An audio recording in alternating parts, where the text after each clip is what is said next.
You're listening to the best of Ruocco and Rothenberg on ESPNNewYork.com. You hear them every weekday beginning at noon, only on ESPN New York 98.7 FM. Happy Wednesday to you, Davide. Why do you do that? Where did this come from? It's like a cool way to say Dave that's not cool at all. Is it cool? I don't know. I'm so not cool that I have no idea whether it is cool or not, but a happy Wednesday to you. A happy hump day to you, Mr. Ryan Ruocco. I appreciate that. Absolutely, my friend. Great night of baseball we had last night. Wasn't it? Terrific. And I think the most shocking moment of the evening came right here. The 0-1, a swing and a fly ball. Deep right field, and gone! A 3-run home run for Matt Adams into the Cardinal bullpen, and they've got the lead. That's right. Clayton Kershaw, again, with a seventh inning in which he saw a lead turn into a deficit and a win turn into a loss. 2-0 in the seventh. He is dealing. He's mowing everyone down. Great, didn't he? He looked unbelievable. Then he hangs the curveball to Holiday. Then the second hit could have been caught by Hanley Ramirez, the little floating liner. Well, you know what? Hanley Ramirez is not a great shortstop anymore. Certainly not defensively. He really could have caught that ball. He doesn't. Whatever. First and second. And he just... That's maybe the worst curveball Clayton Kershaw's thrown in his life. That was... You talk about a hanging breaking pitch, Ryan. That was a hanging breaking pitch. And look, should Ramirez have maybe gotten that ball? Yes. Great pitchers. I mean, we've talked about this guy in the same words with Sandy Koufax. He's had those kind of regular seasons. You know what? Give me postseason success. I said it before and I was doing the updates on Collins Show. Give me El Duque in a big spot over Clayton Kershaw. No question. I can think of 15 guys in a big spot that I would take over Clayton Kershaw. And that's why it's hard to give him that full-fledged status that he's earning in the regular season. Because if I can't trust you, and in baseball, too, there is so much left to chance, right? I mean, no matter how great the hitter is, you can hit it on the nose, right at somebody, you lose. The one guy who really has control, and it's why pitching is such a premium in the postseason, is the guy who has the ball in his hands on the mound. That is the only guy who truly controls everything. Everybody else is somewhat subject to luck. A bad bounce, where the defense is placed, whatever it might be. Clayton Kershaw, you want to just trust the game to. And in both starts, brilliant for 6 innings. Brilliant. And then collapsed. And he did it with just historical moments when you look at his career. He had never had those kind of things happen on his curveball. A home run by a lefty. A lefty. A lefty. And he gives one up that blows a 2-0 lead in his biggest game of the season. You know, Adams against lefties this year hit 190. He had 3 home runs. This is off any lefty. You're talking about the best lefty in baseball. Look, though I think Mattingly has a difficult situation because from your starter to your closer, there's nothing in between there. No. But you know what? If you want to be known, I mean, Bob Gibson, big spot. This is what we talk about with this guy, Ryan. He was, 21-3 this year with a 1.7 ERA? He lost 2 games in a 5-game series. Yeah. You know what his ERA was in the series? Was it like 7? Over 7. Yeah. Over 7. Well, you know what his ERA in his postseason career, he's 1-5 with a 5.12 in 11 starts now. Or 11 appearances. That's a hardy sample size to have numbers like that. However, I will say this. And look, I'll take El Duque. I'll take Andy Pettitte. Because I know those guys are going to keep me in the game. El Duque, his first 8 postseason starts, went at least 7 innings, never allowed more than 2 earned runs in his first 8 postseason starts. Andy Pettitte, which we know his most wins, most innings, we know all that. How about the way he finished his postseason career, too? You realize in 17 of his final 19, he allowed 3 earned runs or fewer? I know that in a big spot, not liking the Yankees, when Andy Pettitte was on the mound, I was very bothered by that. When Roger Clemens was on the mound, I was bothered by that. When Curt Schilling was on the mound, you had to be hugely concerned if you're the opposition. Look, let's just be honest. Clayton Kershaw did not do what he needed to get done. And I don't even think we can have a discussion that he did. It's the first homer he's ever given up on a curveball to a lefty. That is ridiculous. Kevin Dalton points that out. Saw that stat running on SportsCenter, too. But I'll say this.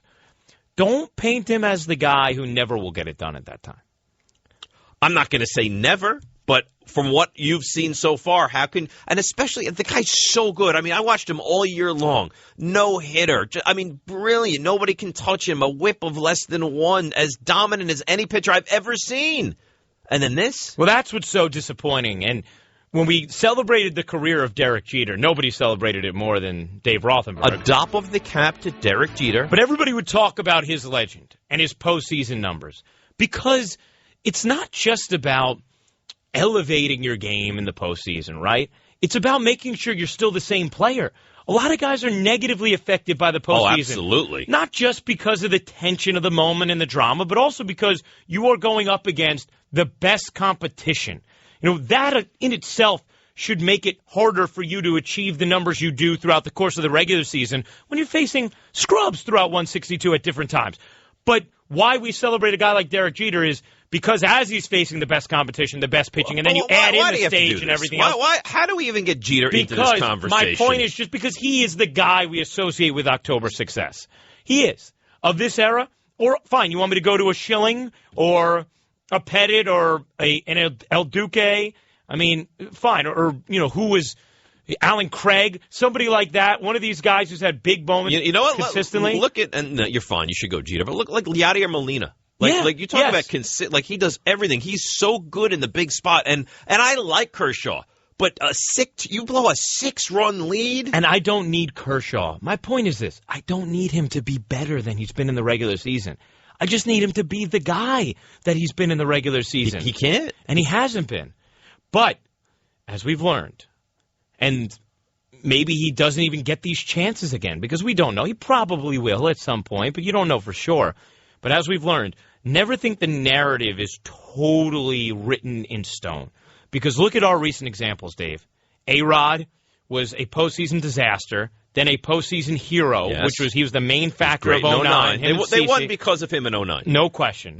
He had an unbelievable postseason. No A-Rod, no title. Period. But then after that, he went right back to pre-Kate Hudson form in his postseasons in 10, 11, and 12, in which he was awful. Couldn't get a guy in from third, less than 2 outs. For him. Exactly. Yeah. And Raul Ibanez was the hero, not him. Look at Peyton Manning. Oh, he can't win the big game. He can't get out of the first round. Oh, no, he can't get out of the championship game. Oh, okay, he's won a Super Bowl. He can do it. Now all of a sudden he can't again. My point is these narratives flow back and forth. Agreed, but you know what? I'm in the position now where, and this happens, you need to now show me. Like, I think when you're that good and that dominant, you deserve before you produce in that situation, the credit. But now we have a history and a track record where he has failed. I mean, that's what you have to say. At this point, you could say, I don't totally trust him in that spot. This was an interesting exchange between Kershaw and a reporter. It's funny. How pressuring was that when you saw the ball go over the fence? I mean, is that a real question? What do you think? That's what I'm asking. Yeah, not great. Not great. Clayton, how long do you think the hurt stays with you this offseason? I don't know. I'll let you know. Give you a call. What kind of questions are these, though? Yeah, well, but you're just trying to get the emotional reaction. How did you feel when the ball went over the fence? Well, not good. Well, what do you think he's going to say? Great of is like, I'm worth $100 million. How do you think I felt? 200. Yeah. You know what would have been better for somebody to ask him? I think he probably would have responded better to this question. Are you eating a sandwich? I think he probably would have responded better to that. Had someone given him a sandwich, it would have at least put him in a better mood. And by the way, did you see who scored the winning run last night? Here we go. And made the final out? Here we Here's go. The 2-1. Swinging a ground ball to the second baseman. Panic has it. He's going to throw to first, and that does it. The Giants are moving on to the National League Championship Series. That's right. My boy, Joe Panic. Here we go. With 2 hits last night. An RBI. He's a nice player. Yeah, he is. He started that rally and scored the game-winning run in the 7th. He did. That's right. And the San Francisco Giants are moving on. Isn't it amazing how, no matter what is going on in the regular season with these teams, Dodgers, Nationals, teams like the Giants and Cardinals, they're always there. They know how to win in these spots. spots. This is what, the Cards' 4th straight trip to the NLCS. Yes. The Giants' 3rd in the last 5 years, and they've won the World Series twice. Yes. It's ridiculous how they just have a knack for it. And it's what These I always teams say, are what the Yankees were. Well, it's what I always say about the construction. When people talk about the construction of the Yankees in recent years, and now it's gone by the wayside because we saw how they were this year and last year offensively. But for a while, it was, they're built on the home run. And some people scoffed at that. And I said, but no, this is where the dichotomy is actually a problem. Because you need that kind of offense in order to ensure a postseason spot. Like if you look at offensive production in the American League.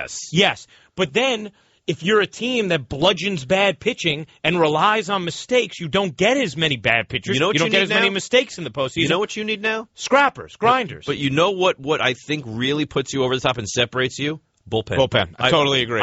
You look at the Tigers. The Tigers were in every winning. I mean, they should have won those games. In those games. Yes. Right? The Dodgers have no bullpen. The Orioles have a tremendous bullpen. They move on. The Royals have a tremendous bullpen. They move on. The Cardinals bullpen is very solid. They move on. And the Giants bullpen is good as well. I'm telling you that what you can do, and the Yankees always had, whether it was Stanton or Nelson or whoever that they would have. That Rivera guy was pretty good. But I'm not talking about You're talking about the break. Because Mendoza. Ramiro Mendoza. Yeah, almost every team has the shutdown guy in the ninth now, right? Yes. If you're alive, Kenley Jansen or Zach even the Britton Dodgers have that. Right, Jansen's that guy. But I'm talking about that. If your starter gives you 5 innings and you need to get the 6th, 7th, and 8th innings, Tigers can't do it. No. Dodgers can't do it. No, the Tigers literally, their only way to win those games was to have their starter handed off to another starter. Like Anibal Sanchez had to never come out of Game 2 if Detroit was going to win that game. That's how poor their bullpen is. You're right. That's number one. You got to have the lockdown bullpen, and you need guys who can hit good pitching, who don't change a lot when they go up against good pitching. Like Buster Posey, part of the reason he's very good, he's the same guy against everybody. And so is Sandoval. Yes, Sandoval is one of those guys as well, but they're not Joe Panic. No, they're not. No. And that's where Joe is very good. You put a lefty in there, he can still flick it off to left field. Did you talk to him yesterday? Last night after the game? I texted him. We texted him after the game. No, I'm not asking if you texted him. I'm asking if you... Was there correspondence? Yeah, there was correspondence. So you said great job, good game, and he said thanks, pal? Yeah, exactly. Exclamation points and hashtags, emojis. There were no emojis, but you know what? From now on, I'm going to add emojis. And by the way, I would have had him on our show today, but the problem is the West Coast time. It's after 9 o'clock out there now. They were partying late last night, my friend. He wouldn't get up for you? He would. If it was, totally urgent. If they had won the World Series last night, I would have made him get up for me now. No. We're talking good buddies. Yeah. Gus Williams would get up for me. Well, you know what? Then, maybe he should call in. I'm just saying. Why don't you here's what we should do. I'm going to get him on the K show today. Really? On the K show? Isn't it, Bill? Not Ruocco and Rothenberg. Not today. Where does your loyalty lie? It's your show. I know he's it's a my disloyal You name really dropper, are. but he pales in comparison to Lupica with the name dropping. Well, yeah. Well, we know Lupica's that. he's the on the Mount Rushmore of name God. dropping. Yes, he is. David Duchovny made yesterday's show. Did he really? Who did he come in and yell at you about the other day? Kim Raver? Yeah, Kim Raver. Because he stayed at his house or something. Didn't say the last name right. Right. Kim Raver, who I sat next to at a sushi place in the city, and I was excited about because I'm a big 24 fan. But I'm being a fan. I think that's okay. And Joe's actually a friend. It's different. But it's unbelievable, this guy. But it's because it's a cool thing. It's like a kid, you knew since he was 10 years old. But what I would say is I apologize because I do feel like my loyalty, it's here first, of course. But it's clearly not. No, but it is. But here's the That's problem. why Joe Panic's going to be in Michael K. show. No, because it's clear later in the afternoon. Just say I had a choice and I chose the K show over this show. It's late. It's later in the afternoon. He could join us at 9:50. 9:50 there? No, he probably could. You're right. Right? But you won't allow that now because you've made a promise to people who you're scared of. I'm not scared of anybody. Let me make that clear. Okay. Well, there's maybe 1 or 2 executives I'm scared of. But they shall remain nameless. The E, the S, the P, and the N, they're all kind of scary. He's not going to drop those names. But okay. At this point in time, I just thought that was the appropriate move after we played it up the way we did on the K show. Listen, it feels strange. But did I That's all I'm saying is it feels strange. Did I not tell you yesterday that next week we will have someone who you will be very interested in? I'm very interested. Yeah. He did. I'm not dropping the name yet, Bill. Okay. You're going to have to calm down and wait for the name. Let me just tell you this, and Ryan and Jeff can agree with this. If this person does, in fact, join the show, it will be very difficult for me not to yell obscenities at him. And this is why I'm hesitant about putting him on the show. No, you have to put him on the show. I am trusting you to act like a professional. You want that animal to come out. I think I can do it. I think you can. And I will do everything in my power. I have to ask you a question, Dave. Yes, Rothenberg. Bill. You look very nice today, by the way. Thank you. everyone else has failed this test, particularly our engineer, Pittsburgh, born and bred, tried and true, the Penguin, Jeff I feel nervous Candelmo. here. So I asked the question to everyone who I encountered today, who is Bob Moose? Nobody knows. Bob Moose is a mascot. No, he wasn't a mascot. Just leave it there. Okay, All you don't right. know Yeah, either. clearly not. This is the pop quiz of the day. Bob Moose pitched for the Pirates. Oh, you look. Well, that's one reason Jeff Candelmo should know him. Yeah. You Give look- me another reason that Bob Moose would be important. There was something, didn't he? There was like a tragedy around him, wasn't there? Well, that This would is have pathetic. been. You're on Google right now. I am, but yeah. I'm selling it, aren't Yeah. I? Oh, my he God. died on his birthday in 1976, but there's something more relevant about Bob Moose, Well, could you especially please in the tell light us, of Phil, Joe 'cause Panik scoring on a wild pitch that was the winning run in the National League Divisional Series. Well, tell us, because the whole audience, and especially the host, want to know why in the hell Bob Moose was brought up on the show. Bob Moose in Game 5 against the Cincinnati Reds in Cincinnati, Ohio, threw a wild pitch in Game 5 of the NLCS that allowed George Foster to score the championship-winning run. And last night, when Aaron What's-His-Name threw the pitch that allowed your guy Panik to score, I thought, Bob Moose. There you go. See? See, it all comes It around. all comes together. Our There you resident go. But historian. I'm disappointed that Candelmo did not know. Well, there are a lot of reasons Bob to be Moose. disappointed in Candelmo. By the way, we have a cool thing we're starting today called the Showdown. All right? Okay. And it's going to be amazing. It's going to be so much fun. 12:45, Dave versus me. We have a pair of tickets to Rangers Isles on October 14th to give away. I'm going to that game, by the way. 7 p.m. game. Yeah. I mean, of course, this is what time hockey starts. But October 14th, that's the game. So we need you to tweet at us. At Rothenberg. No, you know what? Let's just have him tweet at Jeff so we don't have to filter through. You know how to spell his name? Tweet at, yes. Okay. Ooh. At Jeff Candelmo with the hashtag Showdown for who you think will win and why. We're going to get 3 questions. We each have 25 seconds. Are they sports questions? We can't tell you that. But you know about the game, and I'm not allowed to know about the game? I think they could be sports, and there could be something else in there. Jeff, will they be sports? They will be sports, Okay. except for one. The last one is not. So here's the bottom line. It's not trivia. Tweet. It's just like we get 25 seconds each to make our point. So tweet, and it's really fun. You guys are going to like this because there's some little twists to them. But tweet at Jeff Candelmo. That's his Twitter handle, with the hashtag Showdown for who you think will win and why between Dave and I. And whoever comes up with the best reason will win the tickets. And you have to have the correct person also. That's right. Yeah. You're listening to the best of Ruocco and Rothenberg on ESPNNewYork.com. You hear them every weekday beginning at noon, only on ESPN New York 98.7 FM. So yesterday, Rex Ryan was on the Michael Kay show. People are going to say what they say. That's fine and dandy, but I have an opportunity to correct this, and we're going to. We want to win, and that's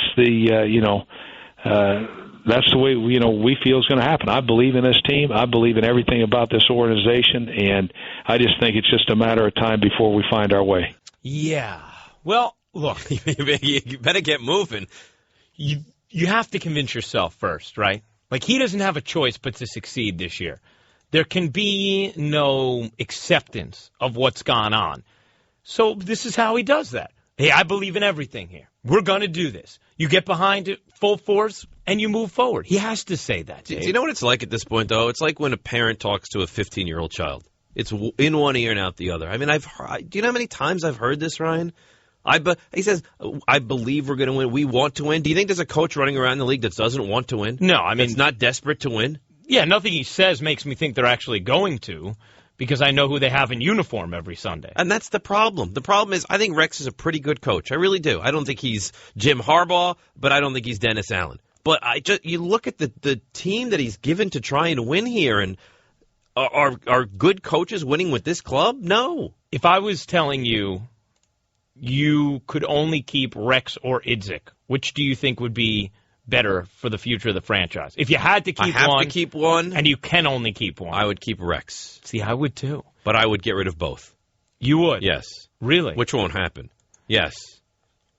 At the end of this season? Yes. I know what I would do.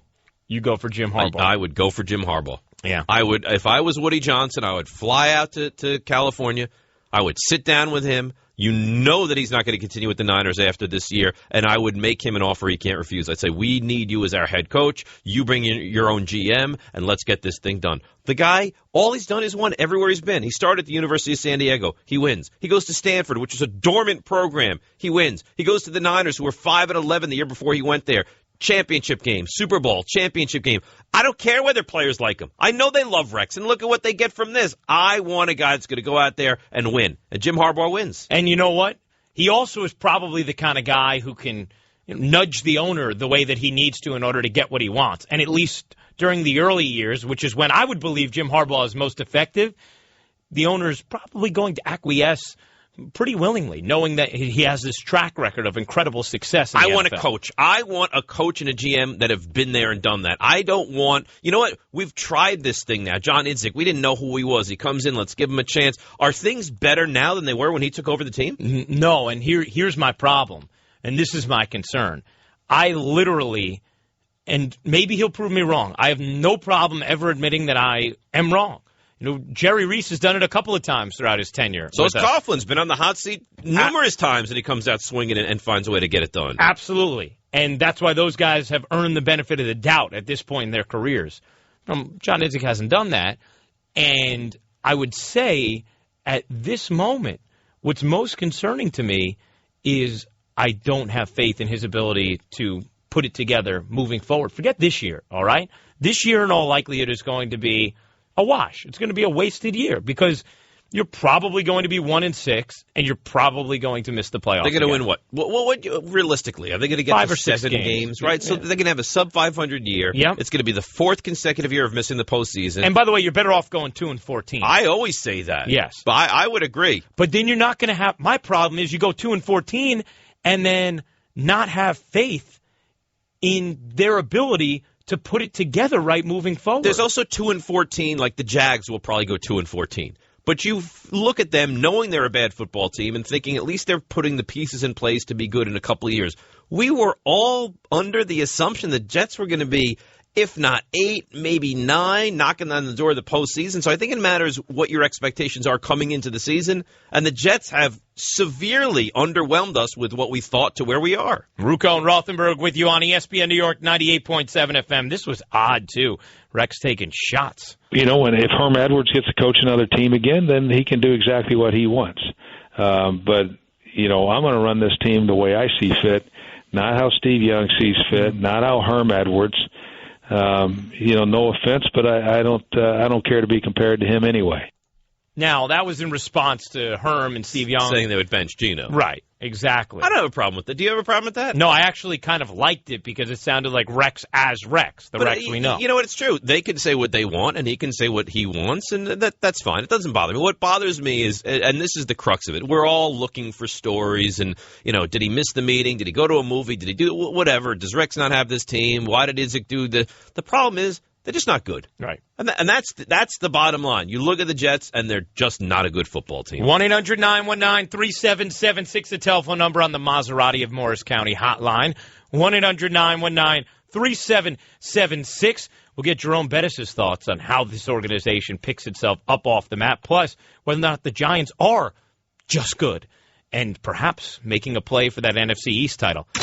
You're listening to the best of Ruocco and Rothenberg on ESPNNewYork.com. You hear them every weekday beginning at noon, only on ESPN New York 98.7 FM. We will introduce Showdown coming up in 12 minutes, which is going to be a blast. I think it's going to take some people back to some of their favorite childhood memories, actually. What does that mean? What are your favorite childhood memories? Exactly. Stay tuned. Exactly. Like game show memories?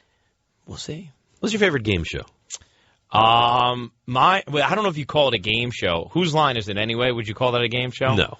But I loved Whose Line Is It Anyway? Like I loved a game the show. Tall dude on it who was also in the Drew Carey show. Oh, fantastic. My favorite game show was Sail the Century. You know that one, Bill? Yeah. You didn't love it? Yeah. Password was good. Yeah. Oh, you know what else I like? $25,000 Pyramid. I like the Pyramid. Joker's we used to Wild. do that. Lumberg and I used to do a Wild. pyramid game. You used to do the Pyramid? We used to do a pyramid game. Nobody likes Jeopardy? I like Jeopardy. Yeah.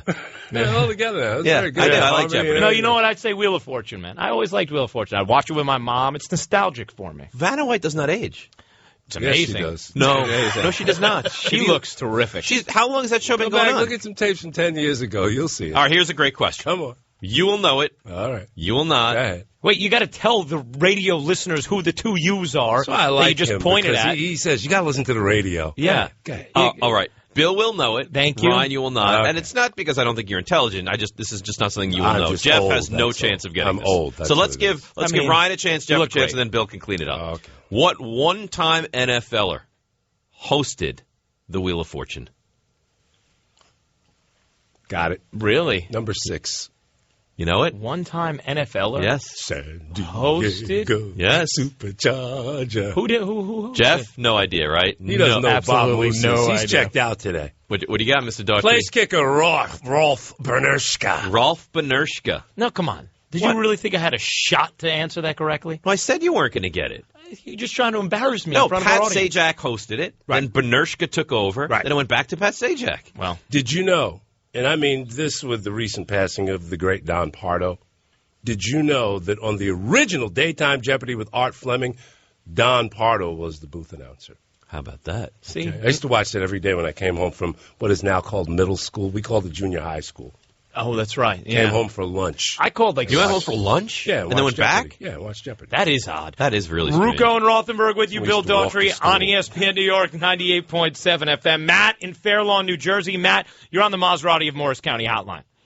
Thanks, guys, for taking my phone call. I Yeah. appreciate it. You got it, Matt. Just want to get into the topic of John Itzik and the Jets. I went to the first game this year. I mean, they showed some promise, but there's not much promise against the Oakland Raiders this year. But you look, they charge all these monies for the PSLs. You spend hundreds of dollars at the game, and they can't even put a formidable team out on the field. It's atrocious. Well, now, here's one thing with the cap space, though, Matt. They're going to have to spend it at some point. You have to hit a certain salary floor throughout a certain amount of years under the current CBA. So they're not going to be able to just never spend that money that they didn't spend this year. But the question is, why didn't they spend it this year? I have no idea. And you know what the whole thing is? They keep saying, well, we wanted to lock in Muhammad Wilkerson to a long-term deal. You didn't need that much money for Wilkerson. Well, no. This cracks me up. So you're saving your $24 million in cap space for Muhammad Wilkerson because you have him right now. And I don't know if you know this, but he's not enough. You need a little bit more than Muhammad Wilkerson, and he's not going to cost you that. And if you can't find a way to construct the economics of your team around acquiring other players and also paying Muhammad Wilkerson while using up some of that $24 million, then you're not capable of being a GM or president or cap counter in this league. It's a problem. And the fact that they did not spend – I mean, who did they sign this offseason? Eric Decker? Yeah, and I like Eric Decker. He's fine. It's a good signing, but there was no reason not to couple him with Emmanuel Sanders or Golden Tate, Dominique Rodgers-Cromartie, Cromartie Vontae was Davis. in. And then he went to the Giants. And you know what? Now there are a lot of things, and we've talked about this, guys, but there are a lot of things intricately that you can't pick up on unless you're in the building, right? Of course. But it is an awful message, awful for your fan base to see your flaws, to know where you are short, and to see all that money sitting there not being spent, and then see your product fail on the field. You signed Vontae Davis, and he goes down with an ACL week 1. You know what? You tried. Eric Decker is injured. You've tried, but I don't think they tried hard enough. And to have money, you have money available and not being used because the owner was told when he was a child to save all your money and not spend it all. It's bizarre is what it is. Bad. It's a lack of faith right now. Does that make the signing then of either Michael Vick or Chris Johnson bad signings? Yeah. You know what? Yeah, I think it does because here is, especially the Chris Johnson one. The Chris Johnson one is bad because you brought him into a position of need, which would just be offensive weapon. Let's just term it like that. And he's not. You know, he is a But they swung bayonet. and missed with him. Now, wait, is it because they don't use him correctly? No, or is it because he's done? I think he's done. Yeah, Because what you saw against Detroit is what Chris Johnson was all those years down in Tennessee. A guy who got like 20 carries a game and got 1 to 0 yards on 10 to 15 of them, and then he took a couple to the house. I think he's done. Do you not think he's done? He's done, though. He used to I'd be like electric to see him in the used passing in game.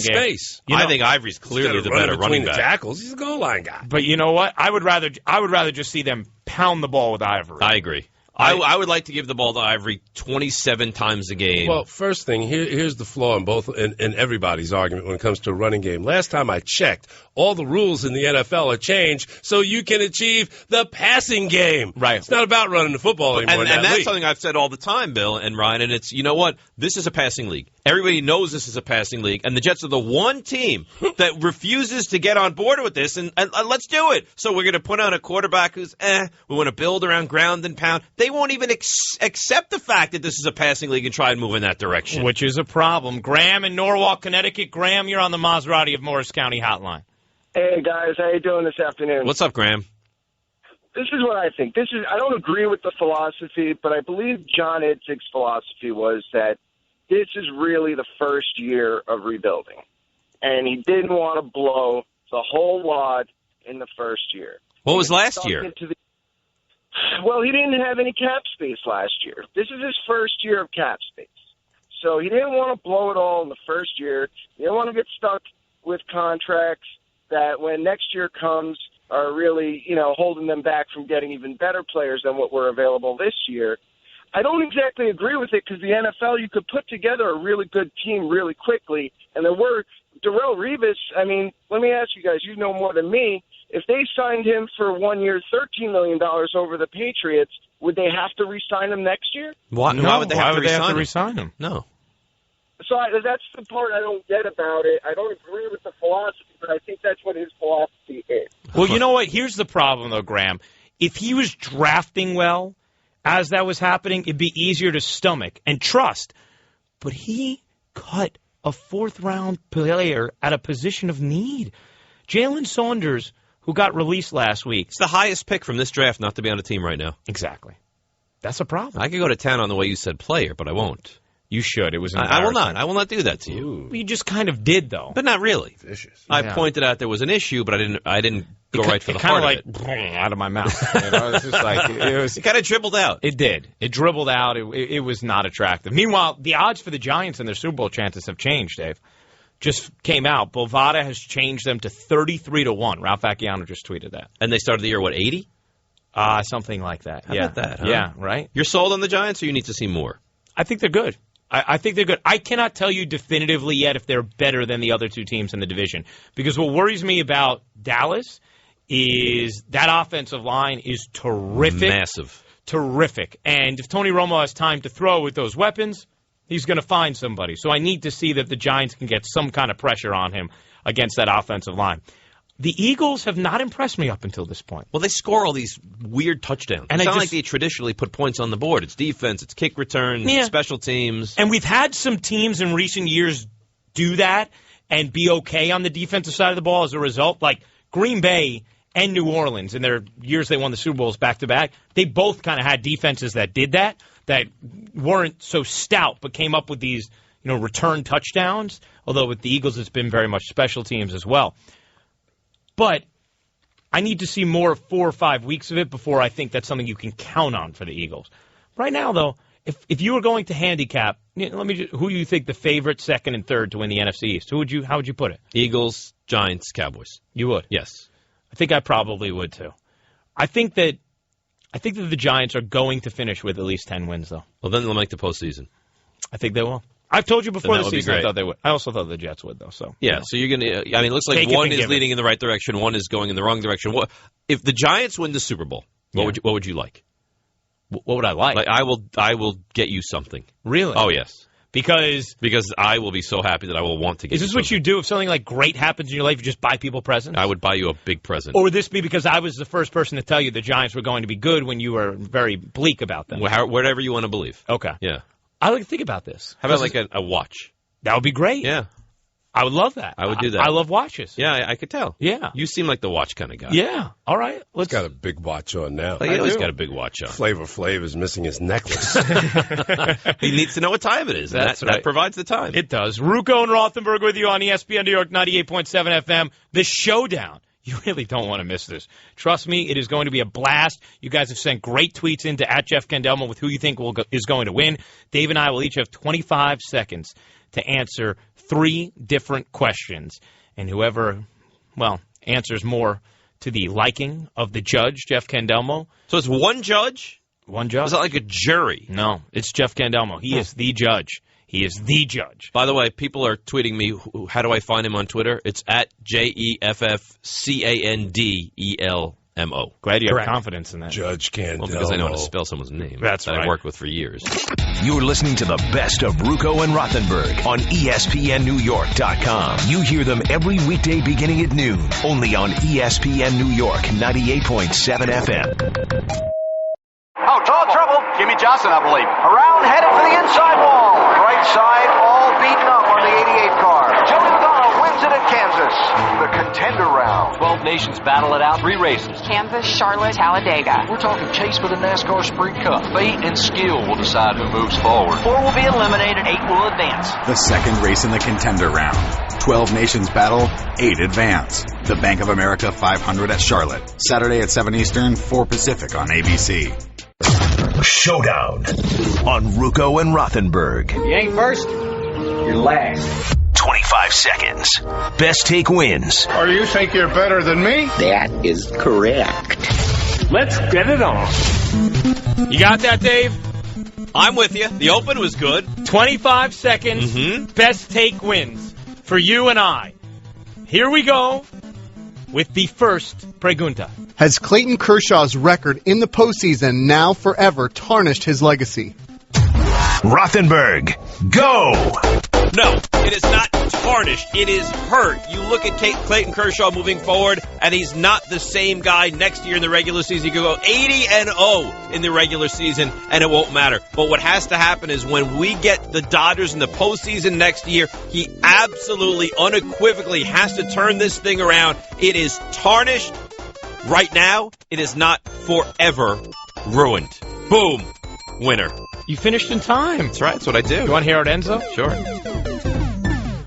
How great is that? A little Pac-Man there, huh? That's right. All right. So that was a decent answer. But now it's time for Ruocco, go!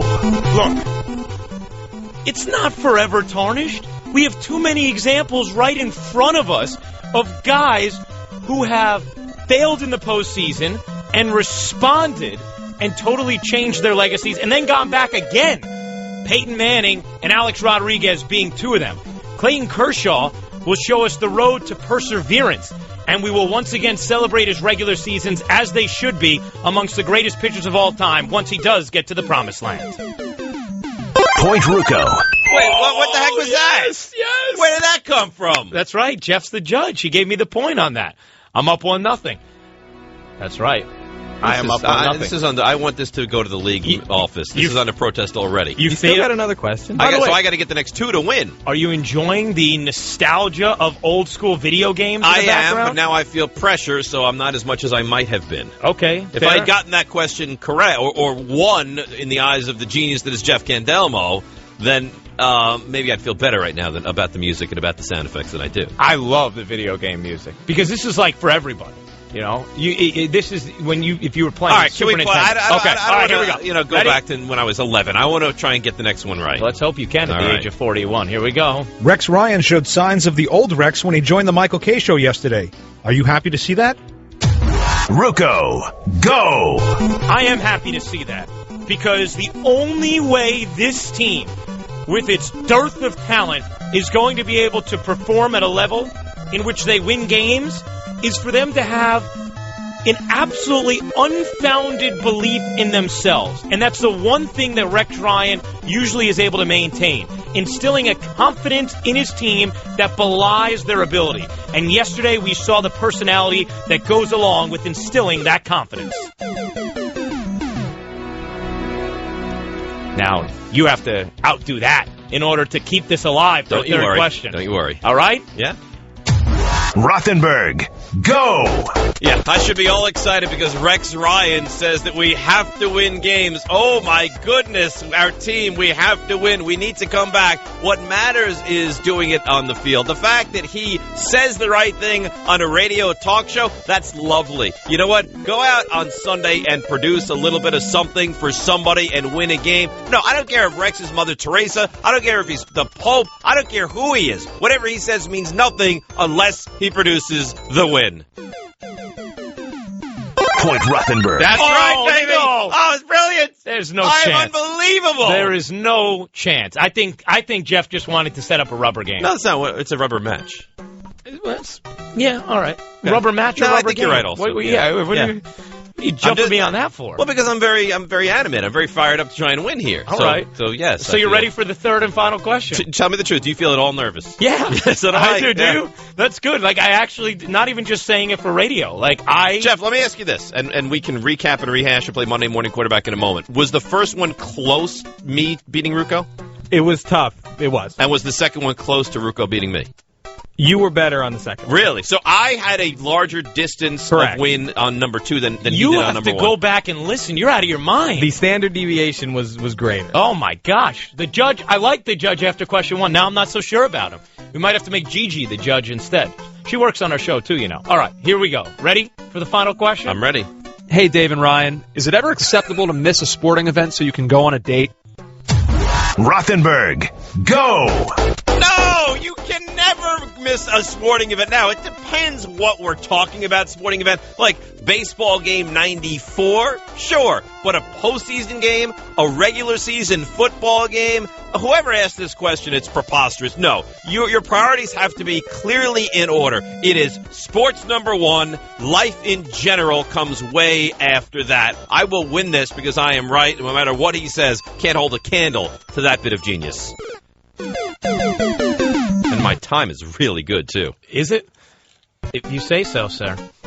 Now, I can't hold a candle to that answer, according to you. But you know what? We're going to give it a try. One more time, we'll remind you of the question. Hey, Dave and Ryan, is it ever acceptable to miss a sporting event so you can go on a date? Ruocco, go! Absolutely, it's acceptable. In a unique circumstance, look no further than Good Will Hunting. One of the greatest movies in American film history, and what's one of the most famous lines from it? I had to see about a girl. Robin Williams doesn't meet his wife if he doesn't stay in that bar with her. Yeah, he missed Fist's home run, but you know what? He gained his life partner. She occasionally, died! He perished! He should have gone to the game! Hey, he's not allowed to do that, is he? He's Point Ruocco. Yeah. Ruocco wins. Oh, my song. That's right. That's right. Can't miss a sporting event for a... Give me a break. You would not go to a Yankees World Series game to go out with a girl. It depends. If I had a feeling about her. You know what? Good. You win. People like you deserve to win. People that don't even care. You don't even care. I do care. What I would say is no. To a random date, should I miss a big sporting event? No, of course not. But he had an instinct about this girl who turned out to be his wife. She would have been there the next day. I don't think so. Well, you know what? Then she wasn't right. They didn't have cell phones then? Well, she didn't even live. You know what? Dave, but he spent a lot of fruitful years with her. None of us live forever. I don't even know that they I don't had know kids. who told you what happens at the end of this life, but we all go eventually. Did they even have children together? Does that matter? All he had is his memories of her. Can you not have a fruitful existence? You know without what? Children? I'm just upset that I lost. I'm more concerned about, some socio questions now in regard to your, the way you think about families and what matters in life. Well, what are you talking about? I'm saying you think that they couldn't have had a great relationship. Oh, I'm sure they had a beautiful relationship. I think they did. It also, by the way, was a movie. Okay? It was a movie. All I know you is gave him the win based on completely fabricated stories. Who won the Twitter contest, by the way? This guy had it right on. Dan Summers tweets, Ryan Ruocco will win because Dave will lose his composure, break the tape of the segment, and go to a hotel for 3 days. He knew what was going to happen. Dave, this was fun. Congratulations. I'm sorry I was better than you. Wow. See, and this is the problem. He puts it, people can't see this. He has his arm extended to shake my hand and says things like that as he wants me to shake his hand. I will not. Congratulations, Ryan. Thank you. You should be very happy. I will you. not shake your hand with that smug look on your face. Out tall trouble. Jimmy Johnson, I believe. Around, headed for the inside wall. Right side, all beaten up on the 88 car. Joey McDonough wins it at Kansas. The contender round. 12 nations battle it out. 3 races. Kansas, Charlotte, Talladega. We're talking chase for the NASCAR Sprint Cup. Fate and skill will decide who moves forward. 4 will be eliminated. 8 will advance. The second race in the contender round. 12 nations battle, 8 advance. The Bank of America 500 at Charlotte. Saturday at 7 Eastern, 4 Pacific on ABC.